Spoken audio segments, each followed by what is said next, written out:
BMW and Mercedes are locked in this eternal war of attrition and one-upsmanship that will last until we're all dead.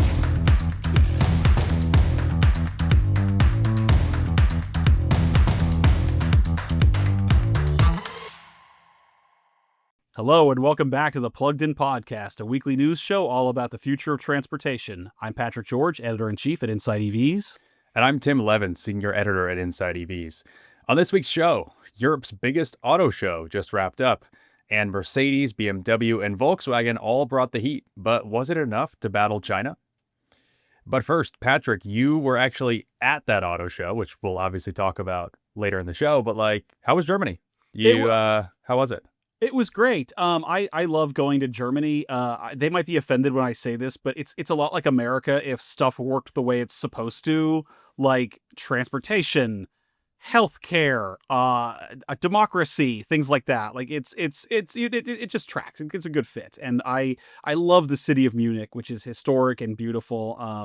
I've never been as a tourist. I'd love to fix that someday because it's a great place to go to. But as we're going to talk about on the podcast today, it was like running a marathon. I was the sole InsideEVs representative of this show. Kevin Williams was supposed to join, but a trip he was planning kind of fell through, and so I was flying solo. And man, a lot of stuff happened. I could have used some backup while I was there, and we're going to get into why it was a big deal right now. Yeah, Patrick was filing stories at all hours of the day. I was like, is this guy sleeping or is he literally just writing blogs? Because we'd see them come up at 3 a.m., 6 p.m. It was just the time difference. That's all it was, I think. Anyway, it was a time difference. It was 3 a.m. for you because I'm 5 hours. Germany's 5 hours ahead of East Coast time. So you must have thought I was writing from the future when in fact it was just 1 p.m. for me. It was still a heroic effort of blogging. Well, thank you. I appreciate it. It beats sending emails all day. So let's get into IAA. Is that how you say it? What is this auto show and why is it important? Because this was after years in this business, I don't think I've ever been to an auto show that felt like it was actually important. I started covering this during COVID. Yeah. Auto shows in America kind of died a slow death. Nothing really groundbreaking ever happens. And then you have this past week's Munich auto show, and it was a big freaking deal. So tell me about what it was like. Yeah, it's been a minute since that was the case of these things. So IAA Munich is the pronounceable name for the Internationale Automobil Ausstellung, or IAA, as the Germans pronounce it, which means International Motor Show. That's why we just say IAA. And I deeply apologize for the German that I assuredly just butchered. But anyway, this is Europe's largest auto show. It's held in Munich every 2 years, and it's become home game for the European automakers. There used to be a couple of big auto shows in Europe, and now it's kind of just really down to this one for cars. I was at the last one in 2023, and honestly, it was most notable, for me personally, for being the place where I signed the paperwork to become editor-in-chief at InsideEVs. Probably nobody else cared about it at the time, but that's what I remember it for. And I don't remember a lot else there.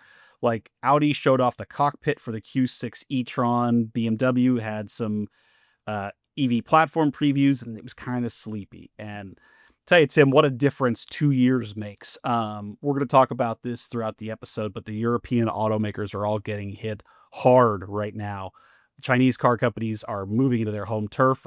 While they lose sales in China, they're getting hit really bad by tariffs in America right now. It's a big talking point over there.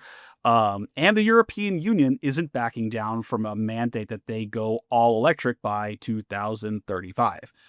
So there's a lot going on. And this is them kind of hitting back, but they were clearly playing defense, as we're going to talk about here. Now, that should not diminish how good these car companies seem to be getting at making EVs. I saw some really high-tech stuff on display that we're going to talk about. A lot of learnings from past mistakes here. And some specs that indicate they're beginning to catch up with these new players in China. So reasons to be optimistic.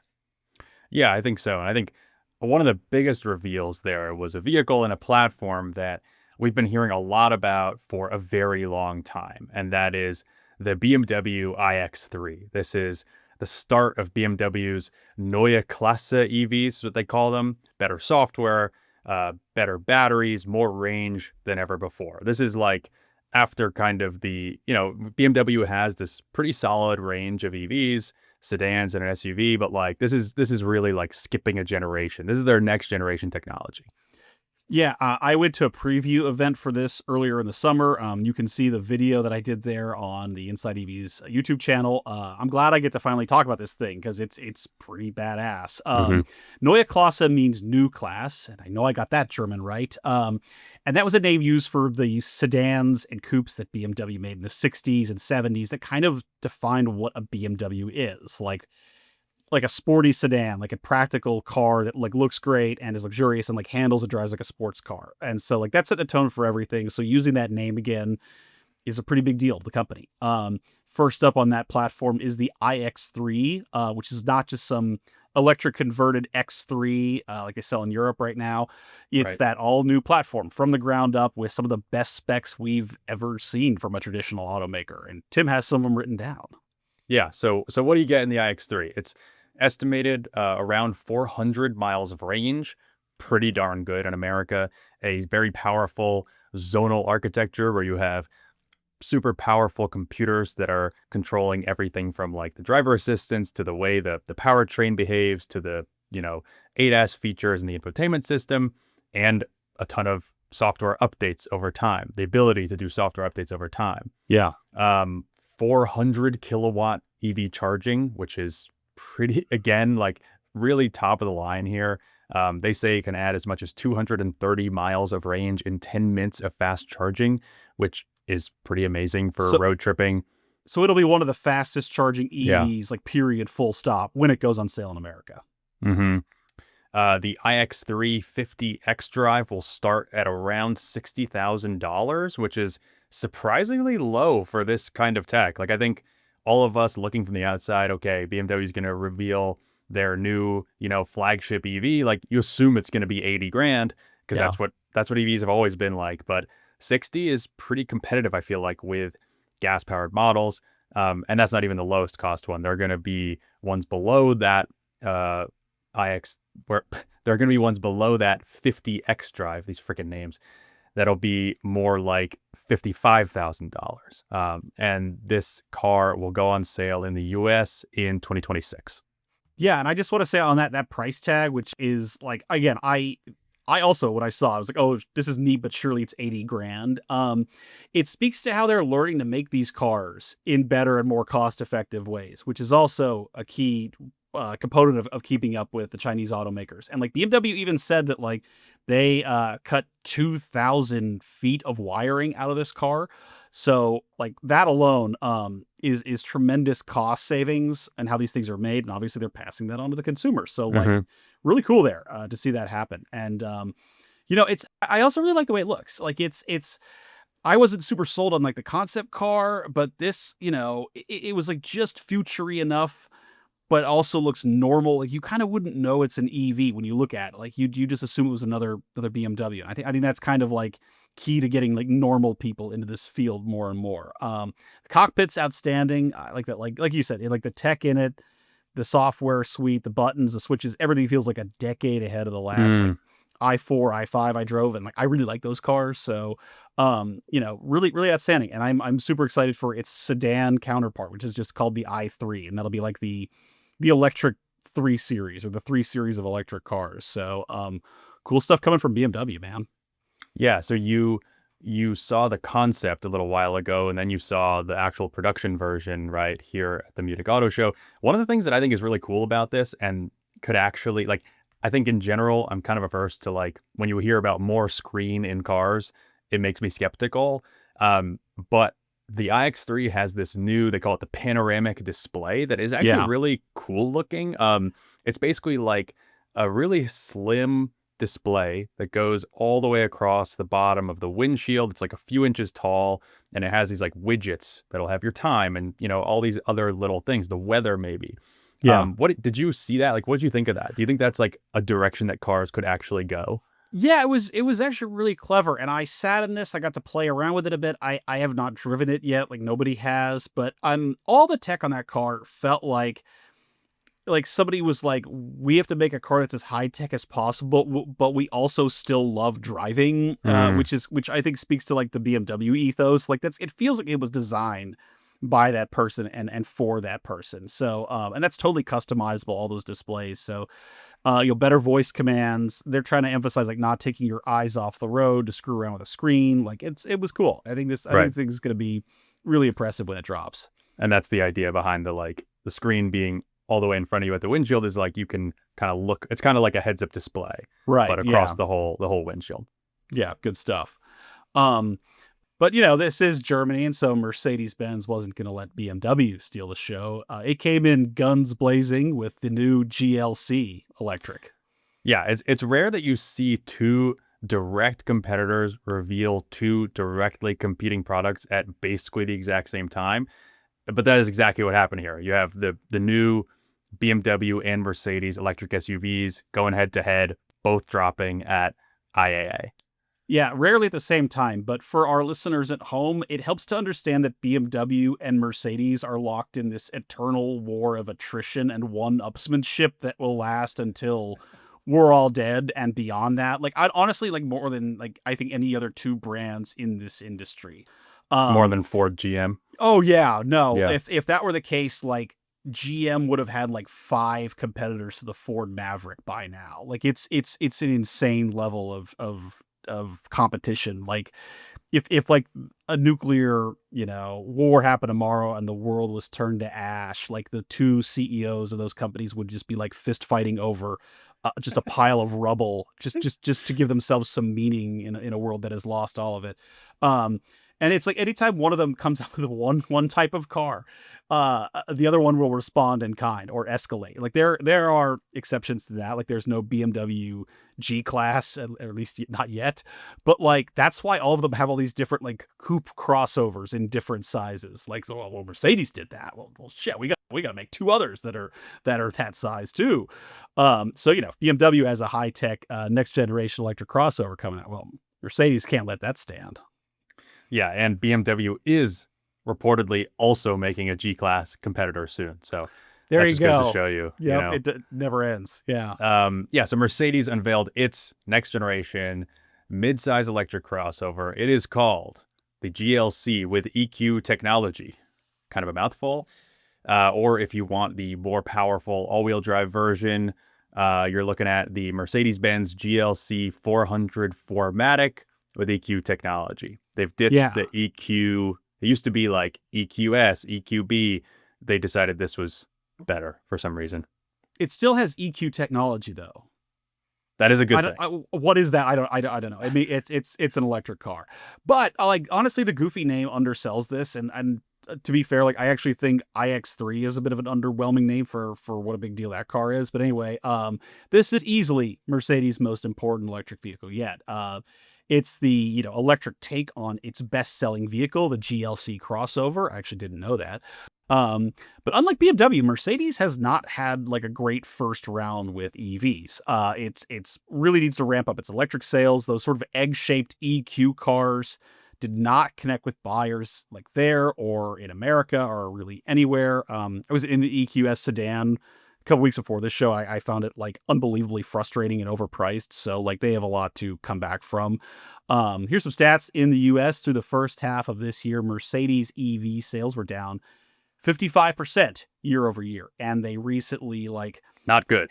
that's not what you want. You want the number to go up instead of down. And they've recently stopped US deliveries and US production of the EQ cars. So all those are dead in America, thanks to tariffs, honestly. But they weren't doing great before that. So this is a do-over. What do you think of this thing, man? I think, like you said, we got to drive these things, but just like the iX3, I think it hits a lot of the right marks. Again, over 400 miles of range in the US.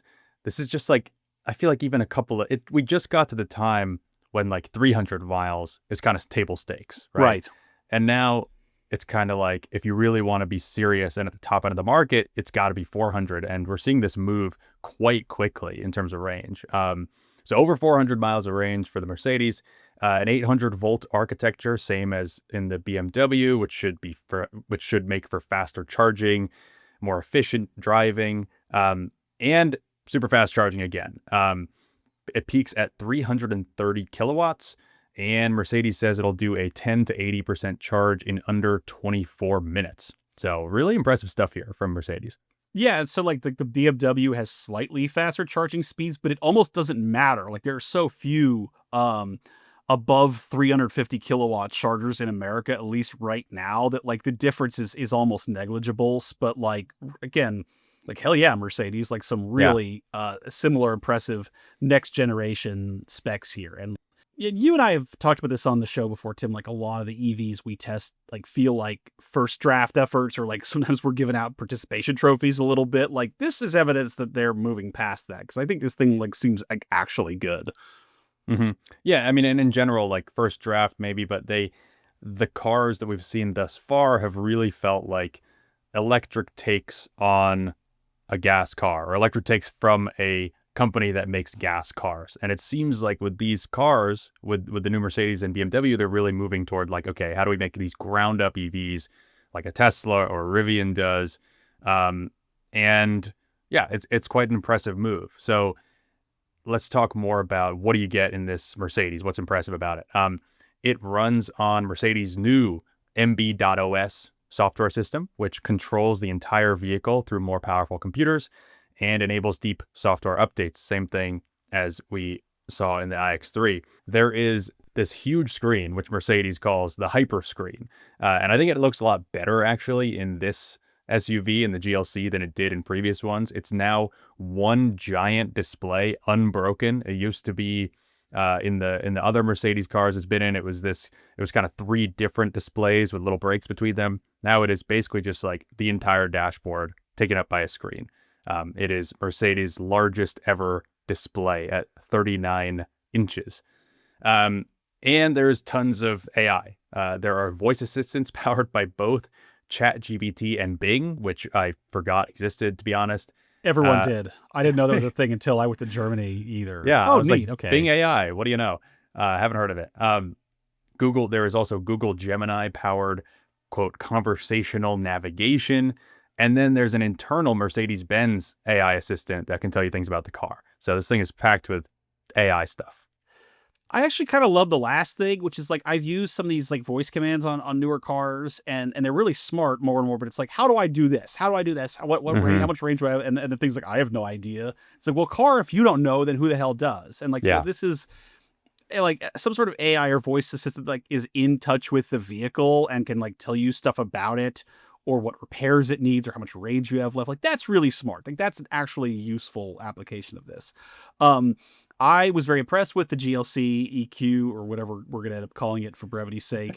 Yeah, I was super impressed with it. I sat in this thing for a bit. I got to play around in it. It already seems way more user-friendly than the first generation EQ cars were. Those had like tons and tons and tons of tech features, but they were all just kind of like barfed onto the screen. And just like, God help you if you were trying to find like a specific thing or get it to do something, because you couldn't. And this is a really much more simplified operating system. There's more buttons and physical controls. It's all a lot more logically laid out. It feels like it's made for humans this time. Which same with the new CLA class, the sedan, which I sat in and got to see for real for the first time, and was also really impressed with that. So, what did you think of the new hyper screen? It's if you look, it's a really big screen, and I swear, like, it's brighter and the resolution is better than the old hyper screen, which like I didn't think was a problem or was possible, but like they're doing the screen thing. It's like, no, we invested in this technology. We're doing it, baby, But it does have more buttons and it controls too. So that's a plus, Yeah, that's good to hear. I think one of the most important things we haven't talked about with the GLC is just the way it looks, right? This is very much a return to more conventional Mercedes-Benz design. It is not egg-shaped, water balloon-shaped like the EQ cars were. And I think that will be by itself, that'll get a lot more people to buy these things, because I think people care a lot more about just like how they feel about their car and how they look in it necessarily than they do about like ChatGPT or how many kilowatts of charging it has. What'd you think? What'd you think of the grill, Tim? Yeah, the grill is. I mean, this is one of those cases where like I should learn to stop judging cars before I see them in person. But in the photos, like it looks a little bit insane. So the grill, Yeah. like in the old EQ cars, it was this just like smooth, smooth round thing. All these car companies can't figure out what do you do with the grill when you don't actually need a radiator, you don't need airflow there, right? And the GLC has this like insane amount of light, like hundreds of little points of light that are Yes. blasting out from the grill. I don't know. It seems a little gaudy to me. Oh, it's gaudy, but like I from the photos, like I thought it looked like stupid and psychotic, but in person, like it's crazy, but in a good way. Like I loved it when I saw it in person. It has 942 tiny backlit square-shaped dots that can also display animations and greet drivers with light shows. It's cool looking. It's neat. I don't know. It was something really different, and I think it pulled it off somehow. So like. Yeah, I don't know. I didn't see people like staring at that screen, but they were getting all kinds of close-ups of it. Like it seems like kind of a positive response to that design language. Good for them. So when you look at this whole car, when you look at the design, the specs, and everything, do you think this can help pull Mercedes out of this difficult spot it's in right now? It's definitely an improvement. And in Europe, the CLA sedan is selling extremely well at the moment, like better than they anticipated. So like that's a good sign. Yeah, but my question for both Mercedes and BMW here, when both these cars come to America, and they're making this big push, like we're still going to let the customer drive choice, and we're going to make gas engines, and it's going to be driven by consumer demand. How are they going to get buyers to choose the electric version? Like, let's say you're some well-to-do person in Houston, Dallas, Atlanta, LA, New York, and you're on your third lease of an X3 or a GLC class. You're inclined to get another one. You don't know a lot about EVs. You've never really thought about it. Why would you go with the electric one? Like, who's going to help you get there? Like, I guarantee you these are better cars than the gas-powered versions that they replace, as they usually almost always are. Like, who's going to help you make that decision? Like, it's not the dealers. We know they're not, but like, I think it'd be a shame for these things to come to America and BMW, Mercedes, like it's like we're gonna be letting the customer choose and then let that drive things, and then just like nobody buys it because nobody knows how to market this thing or sell it. When in fact, like both of them seem like really badass. Yeah, I think that's fair. It's I think the dealers have always been, anecdotally, they have always been kind of a little bit of a block here, and if there's not as much pressure from the regulations to sell these things, like the dealers were already not being super helpful in general, even when there was all this top-down pressure and there were EV credits. And now with none of that, like, I don't know, if you're a dealer, are you going to spend all this time trying to figure out how to sell a car that doesn't have subsidies anymore? Well, Yeah. we'll have to see. Yeah, definitely some work to do there. This is actually a good segue into what we want to talk about next, which is the Volkswagen Group, because they had Scout Motors on stage with all the other cars, which they brought out the Scout Terra truck. No, it's not coming to Europe, at least not yet, but they just want to flex a bit. And like the Scout Terra is big enough that you could fit a Volkswagen into the back of it. But, when I was talking to the CEO of Scout, Scott Keogh, who's himself like a former Volkswagen brand executive, and Scout is going with a direct sales model instead of dealers. I mean, like I'm paraphrasing deeply here, but he was like, I know we're going to win. Like I have no use for dealers in the 21st century. And those are my words, not his, but like he was going off a little bit. He's like, why would you not want to sell a car in a modern way? And it hasn't, the dealer system hasn't really done EVs many favors in America. So, and he would certainly know. So like, that's, how the other OEMs will deal with that, I don't know, but that's one approach. And a lot of other news out of the Volkswagen Group in Europe too this week. Yeah, it wasn't just Mercedes and BMW. The biggest automaker in Europe and arguably the one facing the biggest headwinds right now is Volkswagen. They also had a bunch of news at IAA. Yeah, and to be fair, like Renault had too, but like as an American, like I don't have like the time or the interest to pay attention to Renault. Like they could be amazing for all I know, but it has nothing to do with my life. So I just ignore them. But no, I was on a roundtable discussion with Volkswagen Group's CEO Oliver Blume, who I think is a really sharp leader in this industry and a very candid one too. And he opened our discussion just with the kind of a rundown of the Volkswagen Group's various problems and how he's trying to right the ship, like software issues. They had to go back to the drawing board on that. Now they're letting Rivian do all their software and electrical architectures in the West, losing sales to China, tariffs in America, like uncertain EV demand in the United States. Like it was a lot that he listed. And I kind of expected him just like just like furiously chain smoking during our discussion, and I would have let him, like, but he didn't, to his credit. But like it was they're under a lot of pressure right now. Like that's not a job I think most people would want. Yeah, and you wouldn't expect him to be so candid about it, but I think it is so challenging, and it's so obvious all these things are going through that he's just got to be like, yeah, he's got to own it. But they brought out a bunch of new cars, right? They did, so much so that I'll try and keep it relatively brief. There was the new Volkswagen ID Cross, which is the first of a family of many affordable compact EVs for Europe, and it's coming soon. It's the ID Polo, which is like a Golf but smaller. If you've never seen a Polo or don't know the Volkswagen Polo is, and now they're leaning into like normal names and familiar models for their EV. So no more ID3, ID4. It's ID Cross is like the T-Cross. It's a real popular SUV over there, and the ID Polo and so on. Over at Audi, they had a concept that shows off the new design language. They kind of admitted that Audi's not as relevant as it used to be, and they're trying to fix that. Porsche had new 911 Turbo S. It's not an EV, but those are badass. So I like them. Yeah. And the Scout was there, which was fun too. So well, that was kind of a real flex for the American brand, is to show up on stage with this pickup truck like that. Yeah, what'd you think of? We talked about the Audi maybe last episode, a couple episodes ago. What'd you think of it in person? This is that like Audi. It's kind of like a futuristic Audi TT or Audi R8 electric two-door coupe. What'd you think of it? I really liked it. I really liked the design. Visually, I thought it's about the size of like a Nissan Z. I looked it up and it's a little bit bigger than that. But I think they're going to do something really interesting here. It's got like virtual gear shifts. It's going to have simulated engine noises. It's going to be, they haven't confirmed this, but like everybody knows, it's going to be a cousin to like the electric Porsche Boxster and Cayman. So I'm really excited for that. And I really like the design. So, it's the coolest thing I've seen Audi do in a very long time. It's a nice return to form for them. So we heard about the Polo and the ID Polo and the ID Cross. This sounds very Euro-centric. Is there any word on what is Volkswagen making for America? Because we have the ID4, which has been around for a while and had its kind of fits and starts. Big stop sale for many months. It just like hasn't really taken off. Yeah, it's had a bad year. ID Buzz also.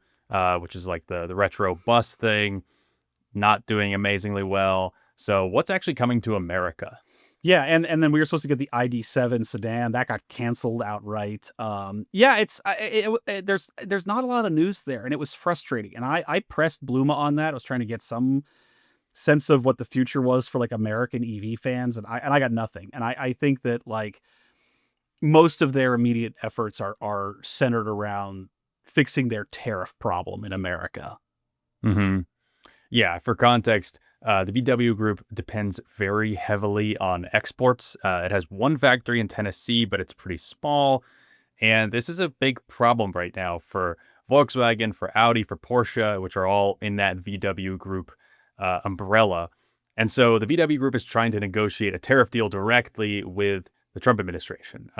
Right now, they face 27.5% tariffs, and they're expecting to go down because Trump said it will, but they want a better deal.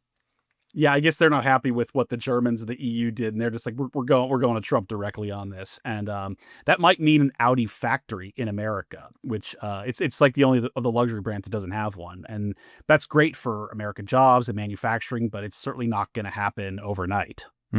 So yeah, not a lot of news for America. Like the undertone from Bluma was like, let me put out the house fire first, and then we can worry about installing solar panels and an EV charger. And it kind of sucks. Like this was a cool show for an EV fan, but a very disappointing one for an American EV fan. Like the Mercedes, the BMW we talked about are coming our way. Most other stuff at this show is not. And we're kind of expecting a big slowdown when the tax credit's going away, maybe pivoting back to gas in the short term. So it's kind of a bummer, Yeah, and it's I mean, just to like preview our next segment, like it's amazing to me how different the situation is in Europe versus America. Like Yeah. in Europe, everything is pushing toward EV because you have the Chinese companies that are coming just steamrolling into Europe with all these new brands and all these new cars. You have pretty strict regulations that are still in place that are going to be, forcing more and more EV sales, eventually going to ban gas car sales in the EU. And in America, what do we have? We don't have the pressure from China. We don't have the pressure from regulations. So it's not like exactly shocking to see that VW isn't like, oh yeah, of course we're going to bring the ID Polo to America. Or of course we're going to, develop this new electric Tiguan for America. Like, no, they're kind of like, well, why exactly would we, right? No, they're being dragged, kicking and screaming in that direction, and as a means of survival. Mm-hmm. I mean, at least it's forcing them to evolve, though. And like there is a long, long, long history of this in the auto industry, and it's like new regulation comes out, they kick and scream and whine, and then they find better and better and better technology to figure it out. Like that is the history of like safety evolution, of performance. And when you don't have those kind of forces, like it is possible to see stagnation as the default. So, but the Europeans don't have that kind of luxury because they got the Chinese automakers beating down their doors, man. And this show felt like a sequel to the Shanghai Auto Show that I was at a few months ago. Like this was same cast, different city. Shanghai Auto Show 2, European Road Trip Electric Boogaloo Edition. Yeah. So like when I was looking at this, from America, watching and seeing all where these you live, yes, where I live, I'm an American. I don't know if you can tell by the accent, not a German. I saw BMW, Mercedes, Volkswagen. There were others, even all these like big deal, big boy efforts from these European car companies, and I was like, okay, great. Like it really seems like they're bringing the heat to China on their home turf. They all got together and they were like, we're not going to let China upstage us at the Munich Auto Show. Like this is our house. But you were actually at the show and you had kind of a different take. You were like, yeah, no, that's not the feeling I got. Yeah, China said, "Hold my beer," basically.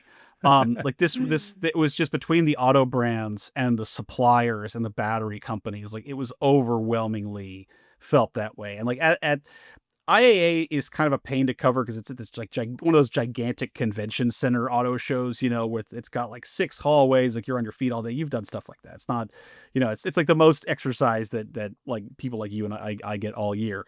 But just going around it and going to the outside area, there are all these Chinese EVs. They're just zooming around, like owned by the different companies and being moved about, like brands I'd never even heard of, even as someone who's like been to China once. Like it was just like their presence was so overwhelming because there's so many of them, And I think you pulled up some stats about what that looks like in Europe right now. Mm-hmm. Yeah, Chinese auto brands have not quite like taken over Europe, I think, in the way that a lot of the headlines would suggest, but they are moving very, very fast. And you could see that at the show. There were at least 14 Chinese car brands at the show. I don't know if I could name 14 Chinese car brands off the top of my head. There were over 100 Chinese suppliers at IAA. I mean, just to like one of the ones that stuck out to me, one of the ones that I covered this week was CATL, which is Chinese and the world's largest battery maker. They have over a third of the entire global battery market, which is insane. They unveiled their Shenqing Pro LFP battery. This is a battery that they developed specifically for Europe. They said it's capable of adding 297 miles of range in 10 minutes. And they talked all about how they're going to build all this manufacturing and materials processing capability in Europe. And one quick side note was, I don't know if you saw it, I watched CATL's presentation, and they talk about these 2 different batteries. One has this like insanely long range and also crazy fast charging. The other one is more tuned just to fast charging. That's the one that I just laid out the details for. Yeah. And the CTO, one of the tech executives there goes, the specs are not very aggressive, but they are what they're perfect for Europeans. I was like, damn, like they're basically just saying like, Oh, yeah, isn't that cute with your yeah, little BMWs and your Volkswagens, you know? this amazing battery technology. Yeah, like we could do better, but you don't need much better than that. You don't need nice Yeah. things, here's a couple of euros. Go buy yourself something nice. Yeah. But yeah, no, so these Chinese brands combined now have more total market share in Europe than all of Mercedes-Benz. BYD has surpassed Tesla as the top EV seller in Europe. And according to Jado Dynamics, this one data provider, Chinese brands have doubled their European market share year over year to around 5% in the January to July period. So yeah, these are becoming like a real significant force in the European market. and they're just getting started. Like off the top of my head, Xpeng or Xpeng as it's sometimes, I've heard both, honestly. Xpeng showed off this very sleek new sedan called the P7 that has a bunch of advanced AI features. And like, if they say that, like, I believe it, because I saw some really crazy AI stuff when we were in Shanghai this year. They showed off robots, like humanoid robots they're trying to build, and a flying taxi. So some like Tesla-ish vibes at work here. Moonshots. Yeah, right. Yeah. And Xpeng's the one that's making the software for all of the cars that Volkswagen's making in China moving forward. Like it's going to be Rivian for the West and Xpeng in the Chinese market. So like this company's good enough that like the Volkswagen group has entrusted its future technology to them, such I think says a lot. GAC is one of the state-owned automakers, and usually, like from what I've seen, like the state-owned ones they're not all government-owned like people think they are. But I think the kind of like the ones that are owned by the government or the state governments are like they're not as great, versus like the privately owned ones like BYD, for example. But GAC had some nice cars on display, like some really good-looking, well-priced stuff. There was Ito, Leap Motor, Chery, Omoda, Exceed, like some stuff that brands like you listener have probably never heard of, and like stuff that I learned about like in the last 2 years. It's wild that there's so much going on there from that country. Yeah, there's another one. Hongqi announced it will launch 15 models in Europe by 2028. GAC, like you said, they launched the Ion V crossover. They said they want to sell 50,000 cars a year in Europe by 2027. Yeah. Leap Motor said it plans to double sales in Europe next year to 120,000 and then double it again in 2027. So like the IAA was just full of like Chinese executives just really showing that they are not fooling around in Europe. My question is like, can Europe handle this amount of Chinese competition? Like the reason that a lot of these Chinese brands are coming into Europe is twofold, right? They can't go to America, which is the second biggest car market in the world after China, because we have crazy high tariffs. So they're basically priced out. They also have overinvested in Chinese production. So they Gotta go somewhere. Right. The cars got to go somewhere, and they're like sending them all over the world, including Europe. And the question is like, what happens, right, in China because of that overproduction and kind of overinvestment in these brands? You have this absolutely brutal price war where everybody is reducing prices. There's going to be this shakeout eventually. Almost nobody there is making money. So like, does that happen in Europe where you're importing all these Chinese cars and the prices just start getting a little nutty? Yeah. And I think it would be wrong to assume that in a couple years, like all of those brands I saw are going to be around forever, like in Europe or anywhere else. Like, and a lot of them have had misfires, like Neo, the battery swapping brand that's probably what they're most famous for. You pull up to the station, get your battery swapped in. They thought they could come into Europe and like compete with cars like Mercedes-Benz and BMW right away with pricing. And that didn't work out. Like that they got hammered. And so they went back to the drawing board, and now they're coming out with like a new car, the Firefly, that's kind of it's like a Polo or a Golf or something, and it's much more reasonably priced.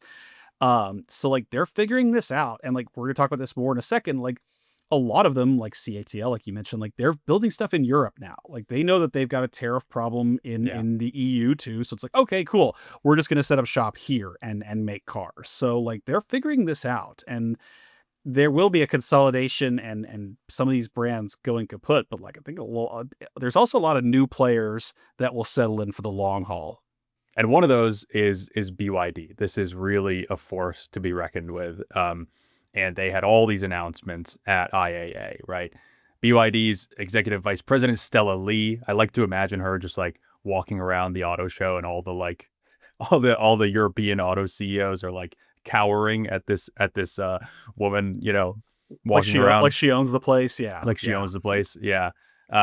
So she said that all BYD EVs sold in Europe will be made in Europe by 2028, starting with the entry-level Dolphin Surf, which is going to start being made in Europe later this year.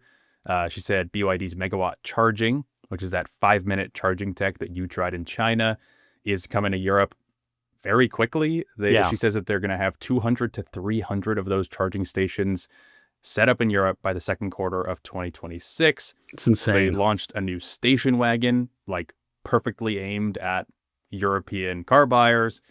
And they said that their high-end Yangwang brand is coming to Europe in 2027. So it was just like almost too much to keep track of. They're not screwing around, Tim, when they have the station wagon. That's how they're going after Europeans, man. It's like the fun thing is, we've talked about this before, it's like Chinese buyers are just Americans. Like they love like big sedans and really big SUVs. And so like there's a lot of these cars that I think would be positioned well to do well in the United States, because like minus pickup trucks, like they buy the same stuff we do. The Europeans aren't like that. It kind of took them a while to figure out what Europeans are really after and like how to really play on that level. And like, I think the product onslaught we saw from BYD alone was just insane. Like I do tend to think it's like, there's the Chinese car industry and then there's BYD, you know what I mean? Like it's just on there's football players and there's Marshawn Lynch, like it's just on a different level of just skill and power and ruthlessness. So, I don't know. That's going to be really remarkable to see. Even if these brands don't all make it or some of them crash out, like BYD's selling in for the long haul, kids. Like that's if you're any of these European car companies, like that's a problem for you for good, I think. Yeah. So where do you think it goes from here? Like, what do you think the auto show looks like in 2027? This is every 2 years. When we come back in 2027, is it going to be like, again, is it going to be 90% incredible Chinese tech that's just walking all over everybody? Are the Europeans going to kind of even more, get their act together and really stand up to this? What do you think? Man, and that's the crazy part, Tim, is I don't know.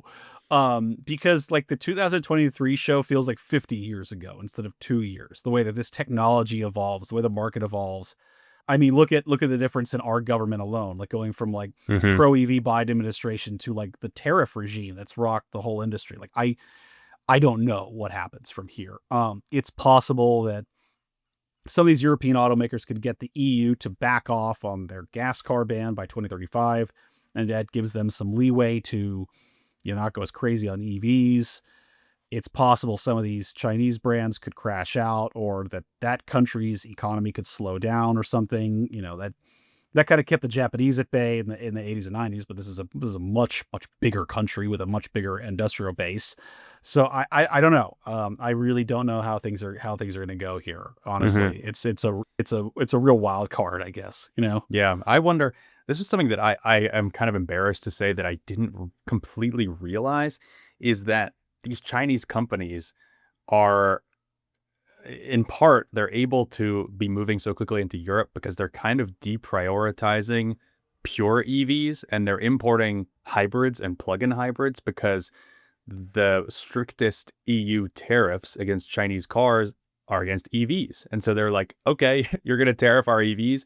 We'll just come in with hybrids like that BYD station wagon. Right. And I really wonder if that means that pretty soon EU is going to wise up to that and be like, okay, actually, like we kind of need to act on Chinese cars in general, because they are just wiping out Volkswagen and the rest. And it's kind of their secret weapon too, is the plug-in hybrids, right? It's like the Europeans have bought electric vehicles much at a much higher rate than we have, but like the adoption is still uneven. Like it's still up and down. It's still hit walls in some places. It still depends on incentives, but they are buying hybrids like crazy. Like so, like if they can offer good PHEVs too, like that's a real edge here and a real way to win these buyers over. So honestly, though, it's also going to come down to price. And this is something that like Kevin has talked about a lot with us.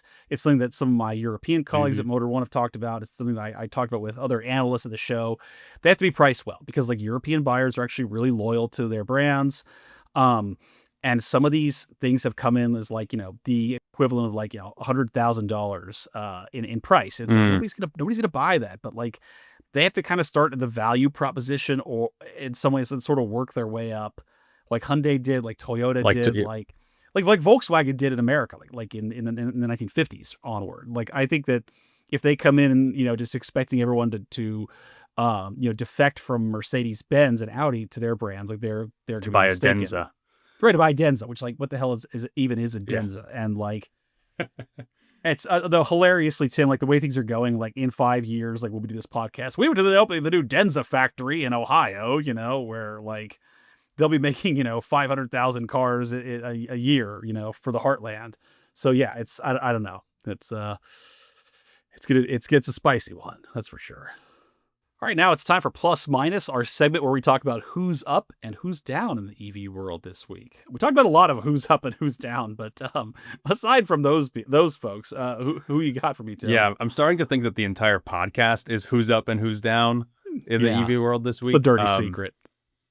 But I got a plus, and it is solid state batteries. We had a couple of really interesting pieces of news around solid state. There was Rimac, the Croatian like supercar and technology maker, unveiled a solid state pack that it says can be charged from 10% to 80% in just 6.5 minutes. Dear God. Which is amazing. That is like, I have definitely filled my gas car in about that much time, maybe more sometimes. So that is pretty incredible. We'll have to see if they can actually like scale that up, get it beyond just like a test thing. And another one was, so Mercedes-Benz has this EQS sedan that they put solid state batteries in from Factorial. They took it on a road trip. It went 749 miles on the highway and still had 85 miles of charge left. So still solid state batteries, everybody says they're kind of far away from like big deal commercialization, but these tests are really impressive. These demonstrations are showing that like, yeah, okay, we got 400 mile, BMWs, but like we're going to see a lot of big advancements to come. Yeah, it's like we talked about, like the one of the things I love about covering this field is how fast the technology progresses and how things happen in 2 years that used to happen in a decade. And it's just, it's cool to see that. I got a plus this week, the Polestar 5. You can read my review also on InsideEVs. I got to go to the UK a few weeks ago and tried that out, and the story finally went live around IAA. This is Polestar's new flagship performance sedan. It looks insane. It looks like this like kind of low wedgy, like no rear window, almost 900 horsepower. I mean, it like unbelievably quick. I did on the back straight of this UK test track we were on. I did 155 miles an hour in it. I did a 0 to 60 run in 2.7 seconds in the wet. My God. Yeah, and it was designed by Brits. Like Polestar just got a bunch of these like ex-Lotus guys who are like, we're not going to make this with all these electronic nannies and gizmos. Like it has a magnetic suspension, but the rest of it feels analog. Like it drives like a proper sports sedan, as they would say. But like, I don't know if this will come to the United States or not, because it is unfortunately made in China. But anyone who gets to try this thing, it's like one of the most legit competitors to like the Porsche Taycan that has ever been built. And I hope I get to see it around. I think it'd be one of those things, like if you see somebody in a Polestar 5, like that person knows, like that's a real like gearhead, a real EV head right there. It's not like a normal person, like that person knows. They probably listen to the podcast too, All right, cool. Thanks for listening to the Plugged In podcast from InsideEVs. We'll be back next Friday. Today's show was produced by Michael Perkins and is brought to you by the Motorsport Network. Make sure to follow us wherever you get your podcasts, subscribe to the InsideEVs YouTube channel, and check out all our AV coverage at InsideEVs.com. See you next time. See you next time.